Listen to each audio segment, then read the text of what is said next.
CG breaking, पल पल की खबर से रहिए आप अपडेट। छत्तीसगढ़ के गरियाबंद जिले में नक्सल विरोधी अभियान को बड़ी सफलता मिली है। लंबे समय बाद पहली बार ऐसा हुआ है कि सक्रिय नक्सलियों ने ऑटोमेटिक हथियारों के साथ आत्मसमर्पण किया हो। एडीजी विवेकानंद सिन्हा, आईजी अमरीश मिश्रा और सीआरपीएफ के वरिष्ठ अधिकारियों की मौजूदगी में एसडीके एरिया कमेटी के डिप्टी कमांडर दिलीप उर्फ संतू ने आत्मसमर्पण किया।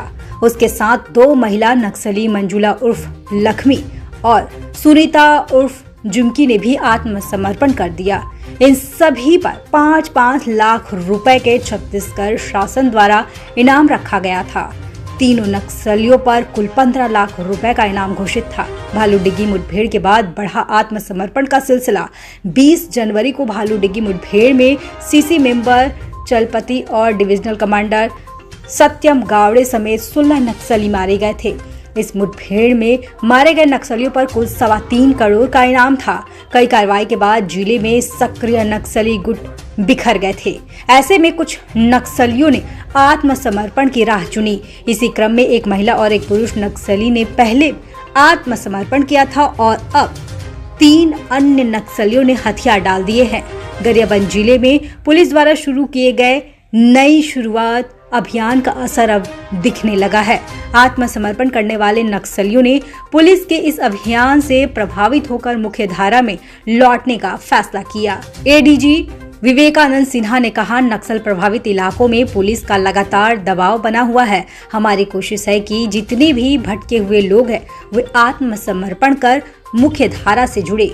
पुलिस द्वारा शुरू की गई नई शुरुआत अभियान से अब नक्सली खुद को असहाय महसूस कर रहे हैं और समर्पण को मजबूत हो रहे हैं। एडीजी ने गरियाबंद पुलिस अधीक्षक निखिल राखेजा की जमकर सराहना की। उन्होंने कहा कि जिले में चल रहे अभियान के तहत लगातार नक्सलियों पर दबाव बनाया गया है, जिससे आत्मसमर्पण की घटनाएं बढ़ रही है। सरकार की आत्मसमर्पण और पुनर्वास नीति के तहत इन तीनों नक्सलियों को सुरक्षा और पुनर्वास का लाभ दिया जाएगा।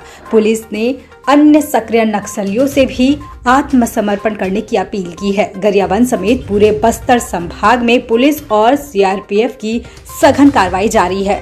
नक्सल विरोधी अभियान में और तेजी लाई जाएगी ताकि बाकी नक्सली भी हिंसा का रास्ता छोड़कर मुख्य धारा में लौट सके।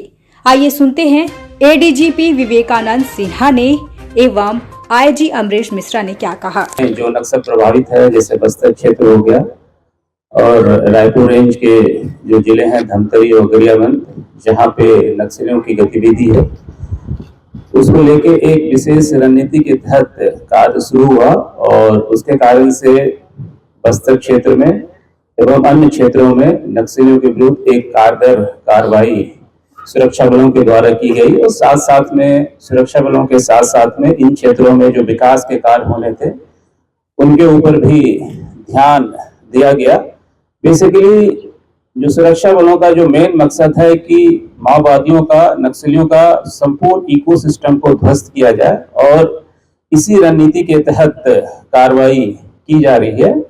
और इसमें न केवल सुरक्षा बलों के द्वारा ऑपरेशन, बल्कि जो आम जन है या जो नक्सलियों के कैडर हैं, उन तक, दिलों तक पहुंचने के लिए भी कार्य किए जा रहे हैं और जो शासन की राहत एवं पुनर्वास नीति है उसका भी व्यापक प्रचार प्रसार किया जा रहा है। और हमारा मकसद यही है कि जो भी नक्सली संगठन से जुड़े हुए कैडर हैं या जो भी उनका सपोर्ट कर रहे हैं, हमारे उनसे यही अपेक्षा रहती है कि वो राहत एवं पुनर्वास नीति का लाभ उठाएं और शासन की मुख्य धारा में जुड़कर समाज के विकास में, राज्य के विकास में और राष्ट्र के विकास में अपना योगदान दें। और इसके तहत पूरे छत्तीसगढ़ में, बस्तर में और राजनांदगांव रेंज में, रायपुर रेंज में जहां जहां पे नक्सलियों की गतिविधि है उन क्षेत्रों में लगातार काम कर रहे हैं। और इसी कारण से आपने देखा होगा कि हाल ही के दिनों में यहाँ पे गरियाबंद जिले में यहाँ के जो आईजी हैं, रायपुर रेंज के आईजी श्री अमरीश मिश्रा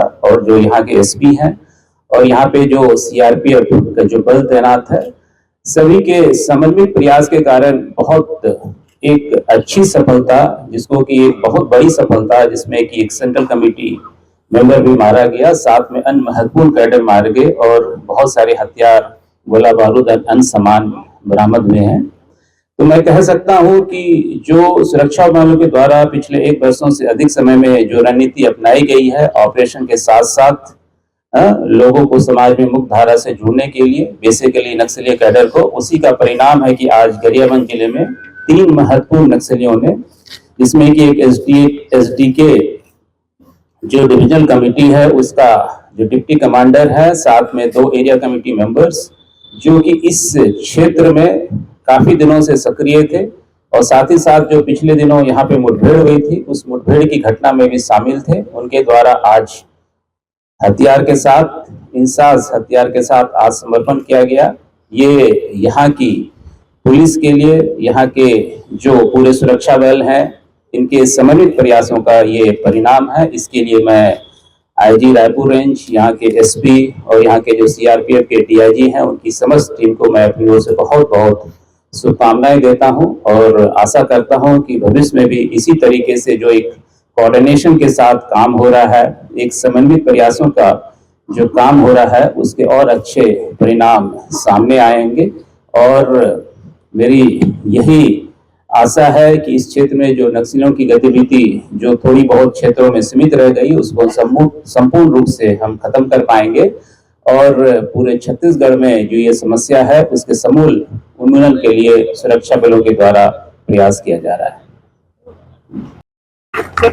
अन्य नक्सलियों जो है जो जंगलों में है उनके समर्पण के लिए क्या प्रयास और किए जा रहे हैं? जैसा कि हमने बताया, शासन की जो राहत एवं पुनर्वास नीति ऑलरेडी जो लागू है इसको और हम आकर्षक बनाने के लिए और प्रयास कर रहे हैं और कुछ ही दिनों में नई नीति आपके सामने आएगी और उसको बेहतर बनाने का हमने प्रयास किया है।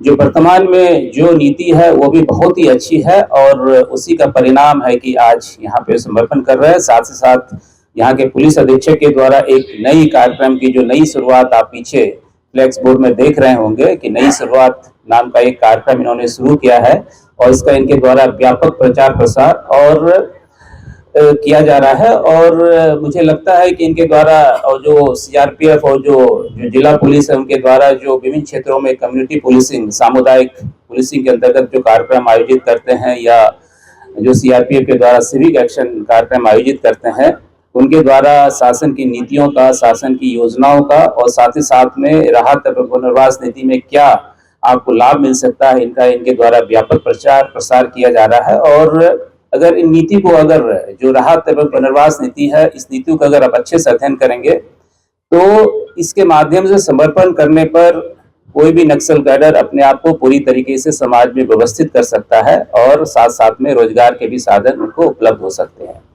तो इसके लिए लगातार प्रयास किया जा रहा है और मुझे आशा है कि न केवल इस क्षेत्र में बल्कि बस्तर क्षेत्र में भी लगातार बड़ी संख्या में नक्सली आके आत्मसमर्पण कर रहे हैं और इन नीतियों का लाभ ले रहे हैं और समाज की मुख्यधारा में जुड़ रहे हैं। सर, इन्होंने कुछ और जानकारी दी है सर, नक्सलियों की स्थिति क्या है इस क्षेत्र में और कितने बचे हुए हैं? अभी इनसे पूछताछ की जा रही है और इनके द्वारा जो प्रारंभिक जो जानकारियां दी गई हैं उनके आधार पे यहाँ के लोकल जो पुलिस है, यहाँ पे जो सीआरपीएफ तैनात है, उनके द्वारा यहाँ पे कार्रवाइयां की जा रही हैं और आने वाले दिनों में उन कार्रवाइयों का क्या परिणाम होगा आपके सामने आएंगे। कौन कितने इनामी है सर? तीनों में 5-5 लाख के ये इनामी है। अभी जो इनका जो कैडर प्रोफाइल है इसके अनुसार इस कैडर प्रोफाइल को पुनः हम चेक करते हैं।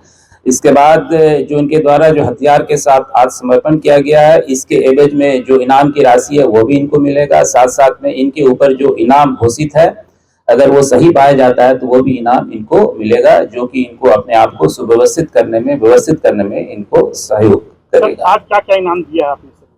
आज बेसिकली एक जो प्रारंभिक रूप से जो एक इनिशियल जो राशि होती है 25,000 का, साथ में उनको कुछ उपहार के सामान दिए गए हैं और इसके बाद इनकी जो कैडर प्रोफाइल होती है जिला स्तर पे, फिर हेडक्वार्टर स्तर पे जांच की जाती है। इसके बाद इनके ऊपर जो इनाम है, साथ साथ में हथियार के ऊपर जो इनाम होते हैं, इनको दिया जाएगा।